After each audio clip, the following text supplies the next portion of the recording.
Bonjour à tous. Lors de sa participation à l'émission Un dîner presque parfait, Maïsan a été extrêmement critiquée. Elle s'est ensuite confiée sur ses réseaux. Je vous laisse avec les Coucou images. mes stars, comment vous allez? Moi ça va très bien. J'ai reçu plein de messages concernant la diff de Un dîner presque parfait que j'ai pas eu le temps de regarder, je vous avoue pour être honnête, mais ce soir c'est mon passage donc je vais me poser pour regarder.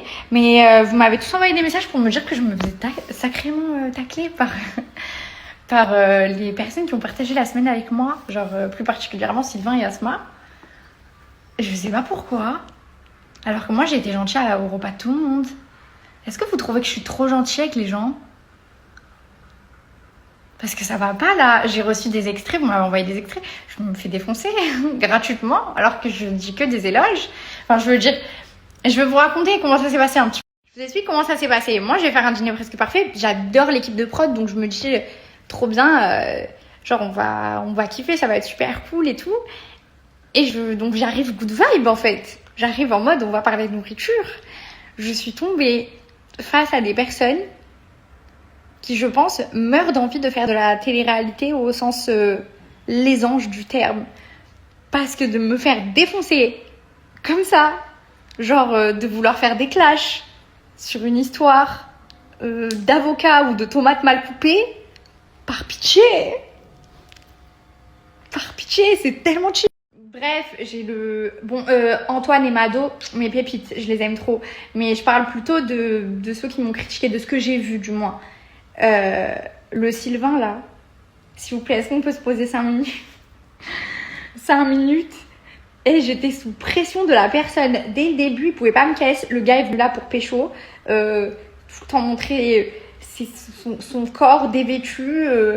Tout le temps vouloir draguer des madames alors qu'on est là pour parler de la cuisson de l'agneau. Enfin, monsieur, c'est pas le lieu ni le moment, genre vraiment.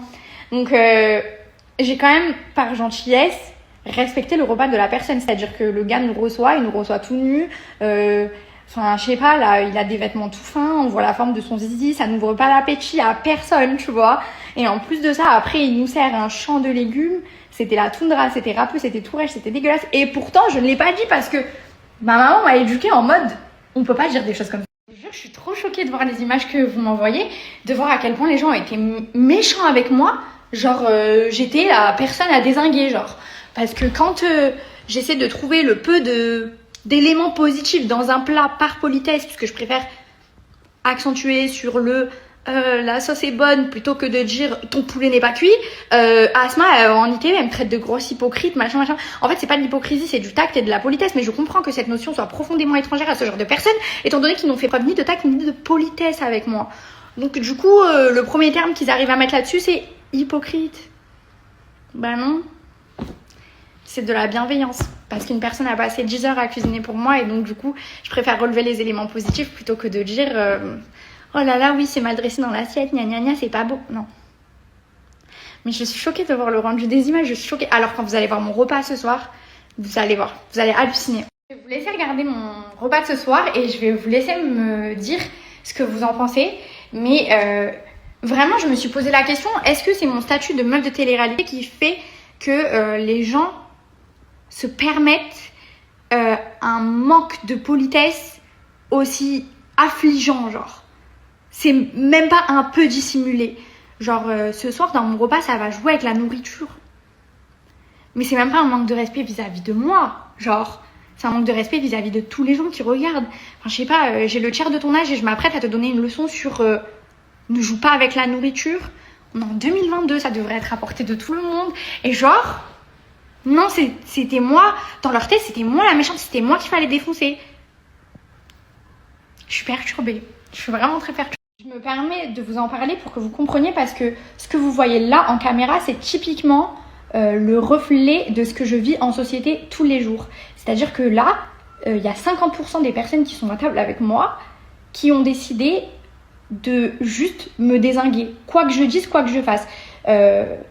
Qu'importe le quota de bienveillance et de gentillesse et de politesse dont je ferai preuve, qu'importe les pincettes et les ronds de jambes que je ferai pour paraître la plus bien éduquée possible, je serai taxée soit de méchante, soit d'hypocrite, ou alors on se permettra tout simplement de me manquer de respect en pleine figure. Quoi qu'il arrive. Genre, mon attitude n'importe pas. C'est-à-dire, je peux être la meuf la plus gentille du monde, ça n'entre pas en ligne de compte. C'est vraiment juste, c'est une meuf de télé, allez, on va se mettre sur ses côtes. C'est terriblement triste. Terriblement triste. Je sais pas, c'est une émission dont le principe est de critiquer la cuisine des autres. De critiquer de manière constructive, si c'est possible, et à portée de tout le monde, la cuisine de l'hôte. Le but de l'émission n'est pas de porter un jugement de valeur sur la personne. Donc, les termes hypocrite, sorcière, machin, tout ça, ça ne devrait pas exister dans cette émission. Ce n'est même pas le concept de l'émission. Ou alors, vous vous êtes trompé de porte. Il fallait taper chez Secret Story, tu vois. Donc, je ne comprends pas. Et je pense vraiment, à juste titre, que ce soit Sylvain ou Asma, ce sont absolument pas des personnes méchantes ou mauvaises. Mais ils réagissent comme absolument la majorité des gens que je croise, sous prétexte et sous couvert de mon statut de meuf de télé-réalité. On peut se permettre. On peut se permettre de... non, tu te permets pas. Tu te permets rien de plus que ce que tu te permettrais, que ton frère, ta soeur... Bref, rien de personnel contre Sylvain et Asma, hein, je veux vraiment appuyer là-dessus. Mais c'est plutôt un climat général que je veux que vous compreniez qui m'a mené à un ras-le-bol en fait. J'en ai marre de devoir, moi, m'efforcer à être la plus polie, la plus gentille, la plus respectueuse possible, parce qu'au moindre faux pas, on va m'attaquer et vraiment tout le monde va se permettre de me terminer sans penser une seule seconde que je suis un être humain et que je peux faire des erreurs parfois, je peux faire des gaffes moi aussi. Et ces mêmes personnes-là qui sont à l'affût du moindre faux pas, eux se permettent de me traiter comme une sous-merde, comme une moitié d'être humain en permanence, je parle en général, dans toutes les situations de la vie. Et je ne pouvais plus. Et pourtant, je suis pas une meuf ultra connue, etc. Mais j'ai l'impression d'avoir tous les aspects négatifs de la médiatisation, alors que je m'efforce d'être une bonne personne. Et c'est saoulant de fou. Donc là, j'ai bien réfléchi à la question. Vraiment, je vais vous présenter une analyse qui est le fruit d'un long cheminement intellectuel, d'accord ? J'ai analysé le truc. Je pars du postulat que, quoi qu'il arrive, il faut que je l'accepte, malheureusement. Je me ferai toujours plus défoncer que les autres. Les gens se permettront toujours d'être plus irrespectueux avec moi que toute autre personne lambda qui croiserait dans la rue, d'accord ? C'est comme ça. J'ai deux options qui s'offrent à moi. Soit je deviens une grosse connasse, d'accord ? Et puisque de toute façon, on me traite mal, je les traite de la même manière. C'est-à-dire que je me mets en roue libre et vas-y que je termine tout le monde, et vas-y que je mange de respect, on m'invite à bouffer, pourquoi pas jeter la nourriture sur les murs ? Soit je fais ça, soit je prends sur moi et je me laisse écraser toute ma vie. Et je n'ai rien le droit de dire. Parce que par contre, si j'ai le malheur de me plaindre, et tu fais la star, et machin. Donc, j'ai que ces deux options de disponibles. Il n'y en a vraiment pas d'autres. C'est super triste, hein, mais je sais pas laquelle choisir.